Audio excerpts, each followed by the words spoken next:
नमस्कार दोस्तों, स्वागत है आपका उमंग एकेडमी ए टू जेड में। दोस्तों बात करें ईवीएस की। ईवीएस का जो 10th एमसीक्यू है, कुल 30 प्रश्न इसमें मिलेंगे आपको। 271 से लेकर के 300 तक इसमें क्वेश्चन दिए हुए हैं। कुल मिलाकर के 30 क्वेश्चन होंगे। फटाफट से 30 क्वेश्चन करें। कम से कम ज़्यादा से ज़्यादा 20 मिनट से समय, 20 मिनट से कम का ही समय लेना है आपको। 15 से 20 मिनट में आपको 30 क्वेश्चन करने होते हैं, तब जा करके आपका समय बचता है। तो बगैर टाइम वेस्ट करे स्टार्ट करते हैं। पहला क्वेश्चन यहाँ पर जो दिया हुआ है, जलीय पौधे कार्बन डाइऑक्साइड का अवशोषण करते हैं। कहाँ से करते हैं? सीधे वातावरण से, जल से, या फिर कैल्शियम कार्बोनेट से, या फिर इनमें से कोई नहीं।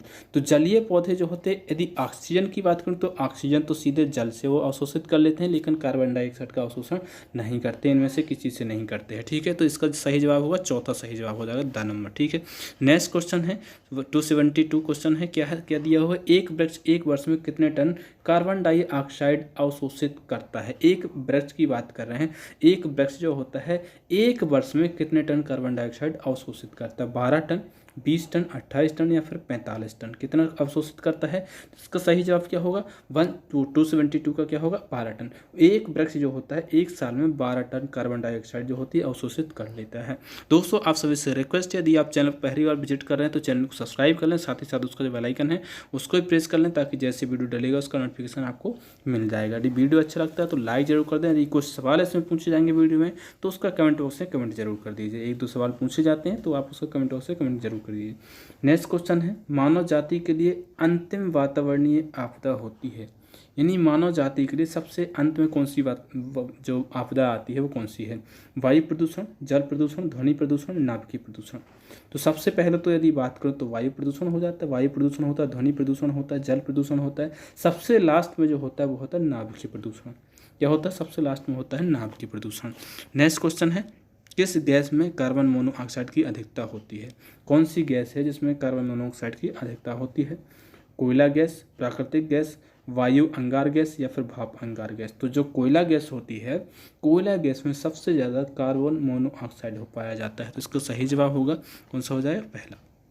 नेक्स्ट क्वेश्चन है, वातावरण में सर्वाधिक प्रदूषक कौन सी गैस है? वातावरण में सर्वाधिक प्रदूषक गैस कौन सी है? बहुत अच्छा क्वेश्चन है, कई बार क्वेश्चन पूछा जाता है। चाहे आप एसएससी के प्रश्न पत्र उठा के देख लो, चाहे रेलवे का उठा के देख लो, चाहे टेट के एग्जाम का कोई से प्रश्न पत्र देख लो, बहुत सारे प्रश्न पत्र में आपको मिल जाएगा। ब्यूटेन है, बेंजीन है, मीथेन है, प्रोपेन है। तो वातावरण में सबसे ज़्यादा जो प्रदूषक गैस है वो कौन सी है? सबसे ज़्यादा प्रदूषक गैस है वो है मीथेन। कौन सी है? मीथेन है। एक क्वेश्चन मैंने इसमें पूछा था एक पिछले प्रश्न पत्र में कि धान के खेतों में जो गैस होती है वो कौन सी होती है? वो मीथेन होती है। बहुत सारे बच्चों ने सही जवाब दिया था उसका। नेक्स्ट क्वेश्चन है 76 है, घर में हानिकारक विकिरण का सबसे बड़ा स्रोत है? फैन, हीटर, रंगीन टीवी, या फिर ट्यूब रोशनी? तो सबसे जो बड़ा हानिकारक स्रोत है जो घर में, वो कौन सा है? रंगीन टीवी। रंगीन टीवी जो है सबसे बड़ा हानिकारक स्रोत है। हानिकारक विकिरण, जो हानिकारक विकिरण होती है उसका स्रोत है। ठीक है, नेक्स्ट क्वेश्चन है, नेक्स्ट क्वेश्चन 277 क्वेश्चन है, परा ऑक्सी एसिटिल नाइट्रेट मुख्य है स्थल प्रदूषक, जल प्रदूषक, वायु प्रदूषक, या फिर ध्वनि प्रदूषक? तो जो परा ऑक्सी एसिटिलीन नाइट्रेट जो मुख्य रूप से जो प्रदूषक है वो है वायु प्रदूषक। काय का है? वायु प्रदूषक का है। नेक्स्ट क्वेश्चन की बात करूँ 278 क्वेश्चन क्या कहता है, धुएं से आंख में जलन पैदा करने वाला होता है। यदि आपने कई बार देखा हो धुआं लगता है तो आंखों से जलन होने लगती है, आंसू भी निकलने लगते हैं, तो वो किस वजह से होता है? धुआं में ऐसा कौन सा तत्व उपस्थित होता है? Sulphur dioxide, peroxy acetylene nitrate, ozone, या फिर नाइट्रस ऑक्साइड? तो क्या होता है? नाइट्रिक ऑक्साइड उसमें उपस्थित होता है, इसीलिए आंखों में धुआं लगता है, उनमें जलन पैदा होती है और आंसू भी निकलने लगते हैं। ठीक है, नेक्स्ट क्वेश्चन है 279 क्वेश्चन है, क्या है? CO मतलब कार्बन मोनोऑक्साइड का विषैला प्रभाव होता है क्योंकि हीमोग्लोबिन के लिए इसकी बद्धता ऑक्सीजन की तुलना में होती है। क्या होती है इसकी बद्धता? प्रतिबद्धता है क्या? किसकी बद्धता क्या होती है? कैसी होती है ऑक्सीजन की तुलना में? यदि एक हीमोग्लोबिन होगा, आपके शरीर में जो ब्लड होता है, ब्लड में हीमोग्लोबिन पाया जाता है, उसी के साथ में कार्बन मोनोऑक्साइड जो घुल जाता है, उसमें मिल जाता है, वो पूरे शरीर में चला जाता है और उसमें जो ऑक्सीजन होती है उस ऑक्सीजन को ख़त्म कर देता है, उसको क्या विषैला कर देता है। यही इसका मुख्य कॉन्सेप्ट है। लेकिन कितना गुना अधिक होता है ये, ऑक्सीजन से कितना अधिक गुना होता है, तो इसका जो सही जवाब होगा कौन सा है, 20 गुना अधिक होता है, 250 गुना अधिक होता है, 1000 गुना अधिक होता है, या फिर 4 गुना अधिक होता है। तो इसका सही जवाब होगा कौन सा, 250 गुना। 250 गुना अधिक जो होता है, भारी होता है ये ऑक्सीजन की अपेक्षा। ठीक है, नेक्स्ट क्वेश्चन जो है 280 क्वेश्चन, पॉल्यूशन शब्द की उत्पत्ति किस भाषा से हुई। पॉल्यूशन शब्द की, इसके पहले यदि आपने देखे होंगे बाल विकास में पूछा जाता है बहुत ज़्यादा पर्सनालिटी शब्द का, और पर्यावरण में पूछा जाता है आपसे कौन सा, पॉल्यूशन शब्द पूछा जाता है। ठीक है, तो इसका जो सही जवाब कौन सा हो, फ्रेंच भाषा से, लैटिन भाषा से, रोम भाषा या फिर भारतीय भाषा से। तो जो पॉल्यूशन शब्द है इसकी जो उत्पत्ति हुई है वो हुई है लैटिन भाषा से। कैसे हुई है, लैटिन भाषा से हुई है। नेक्स्ट क्वेश्चन, पॉलीथीन की थैलियों को नष्ट नहीं किया जा सकता क्योंकि वे बनी होती हैं, काय की बनी होती है, ना टूटने वाले अणुओं से बनी होती हैं, अकार्बनिक यौगिकों से बनी होती हैं, पॉलीमर से बनी होती है, या फिर प्रोटीन से बनी होती हैं। तो पॉलीथीन को क्यों नष्ट नहीं किया जा सकता है, क्योंकि वो क्या होती है, ना टूटने वाले अणुओं से बनी होती है। इसका सही जवाब होगा आ। नेक्स्ट क्वेश्चन 282, किस उद्योग में कार्यरत लोग बिसिनासिस रोग से पीड़ित होते हैं। बिसिनासिस रोग से पीड़ित होते हैं, कपड़ा उद्योग, कागज, प्लास्टिक या फिर शीशा। तो जो इसका सही जवाब होगा वो होगा आ।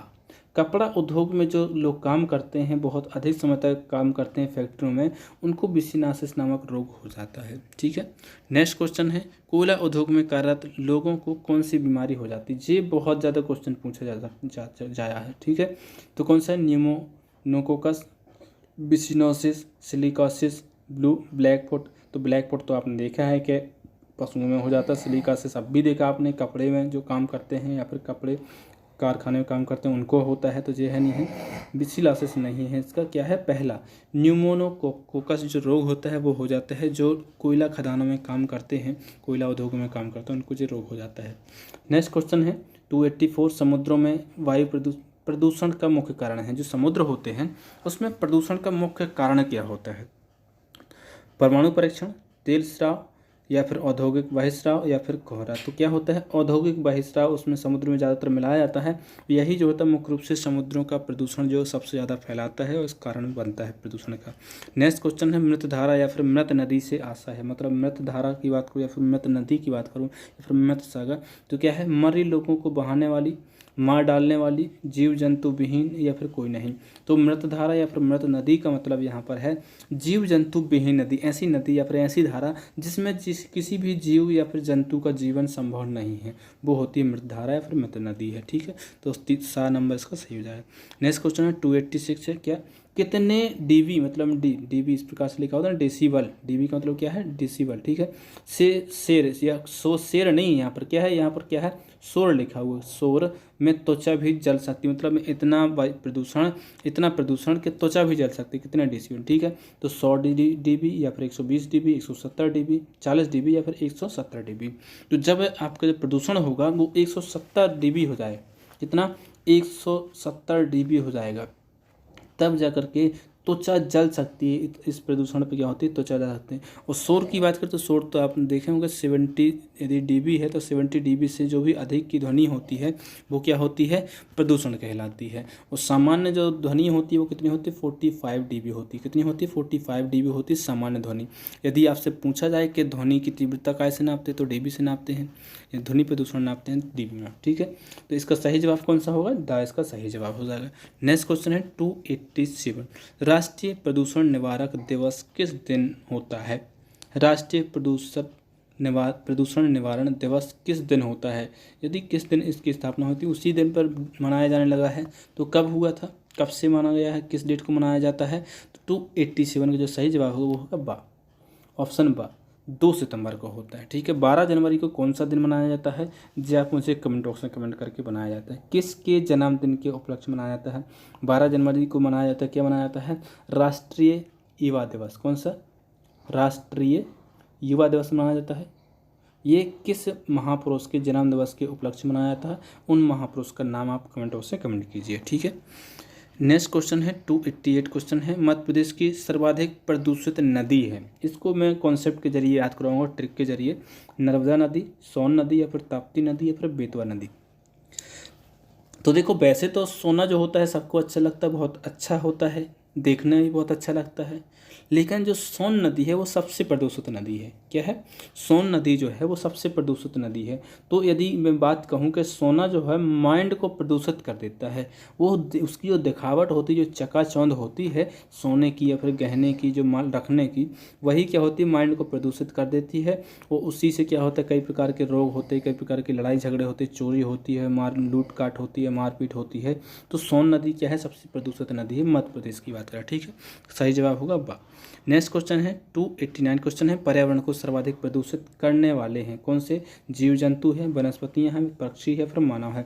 पर्यावरण को सर्वाधिक प्रदूषित कौन करता है? तो वो करता है मानव। सबसे ज़्यादा प्रदूषण जो पर्यावरण को होता है या फिर हानि पहुंचाई जाती है वो मानव फैलाते हैं। ठीक है, नेक्स्ट क्वेश्चन है 219 क्वेश्चन 290 क्वेश्चन है, भारत में सर्वाधिक रेडियोधर्मी प्रदूषण कहाँ पाया जाता है? दिल्ली में, केरल में, उत्तर प्रदेश में, या फिर महाराष्ट्र में? 290 क्या है? केरल। केरल एक ऐसा राज्य है जहाँ पर रेडियोधर्मी प्रदूषण सबसे अधिक पाया जाता है। तो इसका सही जवाब होगा बा। नेक्स्ट क्वेश्चन है 291 क्वेश्चन क्या दिया? भारत सरकार के पर्यावरण विभाग ने किस सन में जन जागृति कार्यक्रम की शुरुआत की थी?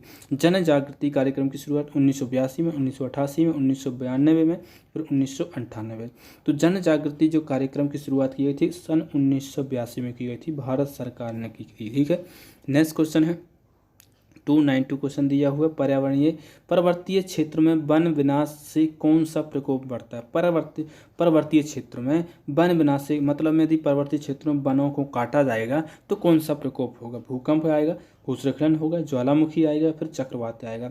तो जब भी आप देखेंगे तो वनों को काटा जाएगा तो वहाँ पर क्या भूस्खलन बहुत ज़्यादा समस्या उत्पन्न होती है, जैसे कि आप देखते हैं पहाड़ी इलाके में बहुत ज़्यादा होता है। ठीक है, भूस्खलन की घटनाएं सामान्यतः किस काल में अधिक होती हैं? जो भूस्खलन की जो घटनाएं होती है सबसे ज़्यादा किस काल में होती है? ग्रीष्म काल में, वर्षा काल में, शीत काल में, या फिर सभी में बराबर होती हैं। ठीक है, तो क्या होती है, वर्षा काल में बहुत अधिक होती हैं। जो भूस्खलन की घटनाएं होती हैं वो वर्षा काल में बहुत अधिक होती हैं, देखने को मिल जाती हैं आपको। ठीक है, कई बार देखा हो लैंडस्लाइड हो गया है, रोड जाम हो गया है, हाईवे जाम हो गए हैं। नेक्स्ट क्वेश्चन की बात करूँ, सर्वाधिक भूकंप किस देश में आते हैं? जापान में, श्रीलंका में, भारत में, अमेरिका में? क्वेश्चन आपसे बन जाना चाहिए क्योंकि सबसे ज़्यादा चर्चा में रहता है भूकंप के मामले में। तो क्या होगा इसका सही जवाब? हाँ, जापान एक ऐसा देश है जिसमें सबसे अधिक भूकंप आते हैं। यहाँ पर जब घर बनाए जाते हैं भूकंप रोधी बनाए जाते हैं क्योंकि भूकंप आते ही रहते हैं वहाँ पर। ठीक है, भारत के समुद्र तटीय भागों में आने वाले तूफान कहलाते हैं। जो भारत है, भारत के समुद्र तटीय जो इलाके हैं, दक्षिण भारत की बात करूँ तो वहाँ पर आने वाले तूफान कहलाते हैं, ज्वार कहलाते हैं, चक्रवात, टाइफून, या फिर बाढ़। तो जो भी समुद्र तटीय भागों में तूफान आते हैं उनको किस नाम से जाना जाता है? चक्रवात के नाम से जाना जाता है। कैसे? चक्रवात के नाम से। नेक्स्ट क्वेश्चन है, बहुत अच्छा क्वेश्चन है, देखिए क्या दिया हो, लहरों में उपस्थित कंकड़ पत्थर आपस में टकराकर टूटते हैं, यह क्रिया है जलीय दाब क्रिया कहलाएगी, या फिर घुलाव क्रिया कहलाएगी, या फिर सन्निघर्षण कहलाएगी, या फिर संघर्षण कहलाएगी? तो आपको पता है घुलाव क्रिया नहीं होगी। घुलाव क्रिया क्या होती है? किसी चीज़ को घुलाना। जलीय दबाव क्रिया कहाँ से हो जाएगी? ये तो कंकड़ पत्थर जो है आपस में टकरा के टूट जाते हैं लहरों में। ठीक है, तो जिस क्रिया कौन सी होगी? 296 होगा सही, सन्निघर्षण की क्रिया कहलाती है। जब जल में क्या होता है, जो लहरों में कंकड़ पत्थर होते हैं आपस में टूट जाते हैं वो होते हैं सन्निघर्षण के कारण। ठीक है, नेक्स्ट क्वेश्चन है 297 क्वेश्चन है, प्राकृतिक आपदा है। प्राकृतिक आपदा कौन सी है? बाढ़ है, ओजोन परत की क्षति, हरित गृह प्रभाव, या फिर उपरोक्त सभी? तो प्राकृतिक आपदा जो है वो कौन सी है? बाढ़। बाढ़ एक क्या है? प्राकृतिक आपदा है। ओजोन में यदि क्षति हो रही तो उसका जिम्मेदार मानव है। हरित गृह प्रभाव हो रहा है तो उसका भी जिम्मेदार कौन है? मानव है। ठीक है, तो इसका जो सही जवाब होगा पहला होगा, बाढ़ एक प्राकृतिक आपदा है। नेक्स्ट क्वेश्चन, पृथ्वी के कमजोर भाग जहां भ्रंश व बलय होते हैं वहां मुख्यतः आते हैं, क्या आते हैं? बाढ़ आते हैं, साइक्लोन आते हैं, भूस्खलन होता है, या फिर भूकंप आता है। तो क्या होता है? भ्रंश और बलय होते क्या होते हैं?